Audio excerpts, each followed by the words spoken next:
4월 7일 KMA 뉴스브리핑입니다. 대한의사협회가 코로나19에 대한 경계를 늦추지 말 것을 호소했습니다. 의협은 어제 성명을 내고 경북 경산의 내과 의사가 코로나19로 사망한 소식을 전하며 현장의 의료인들의 피로 누적이 심각한 상황이라고 밝혔습니다. 또 해외로부터 환자 유입이 이어지고 있고 서울과 수도권의 확진자가 꾸준히 늘고 있어서 긴장의 끈을 놓아선 안 된다며 힘들더라도 국민이 사회적 거리 두기에 계속 힘써달라고 요청했습니다.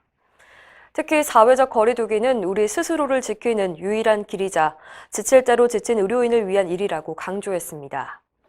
최대집 의협회장은 많은 환자를 잃고 동료마저 잃은 절망의 봄이지만 숨을 고르고 다시 한번 긴장의 끈을 조이겠다며 국민 여러분도 동참해달라고 호소했습니다. 이처럼 의사협회가 국민에게 경각심을 강조하고 나선 이유는 최근 확진자 수가 감소세를 보이면서 경계심이 느슨해지고 있다는 우려 때문입니다. 실제로 신규 환자 수는 지난 목요일부터 100명 미만으로 떨어졌고 어제는 47명으로 줄어들었는데요. 그에 맞춰서 사회적 거리 두기도 약해지고 있습니다. 통계청에 따르면 지난 주말 국민의 이동량은 2월 말에 비해서 약 20%나 증가했습니다. 인원수로는 20만 명에 달합니다.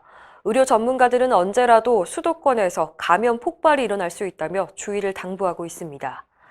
정부 역시 최근 환자 수가 감소한 것은 진단검사 숫자가 감소했기 때문이라면서 확대 해석을 경계했습니다. 한편 오늘 오전 현재 국내 코로나19 확진자는 1,331명, 사망자는 192명입니다. 코로나19 환자 중에서 완치됐다가 다시 양성 판정을 받은 사례가 늘고 있습니다.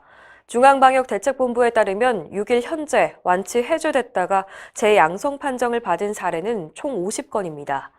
문제는 이 환자들이 완치 이후에 다시 감염된 건지 또 처음부터 완치된 게 아니었던 건지는 정확하게 알 수 없다는 점입니다.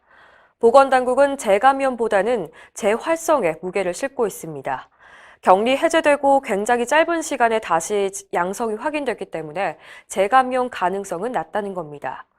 방대본은 또 이번 기간 중에 주기적으로 실시하는 검사에서도 음성이었다가 양성으로 바뀌는 사례가 상당히 많다며 조사가 필요하다고 밝혔습니다.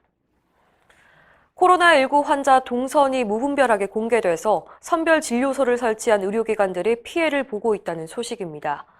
코로나19 대응 지침에 따르면 선별 진료소에서 확진자가 나왔어도 방역 수칙을 잘 지켜 접촉자가 발생하지 않았다면 해당 의료기관은 환자 동선에서 빼야 합니다.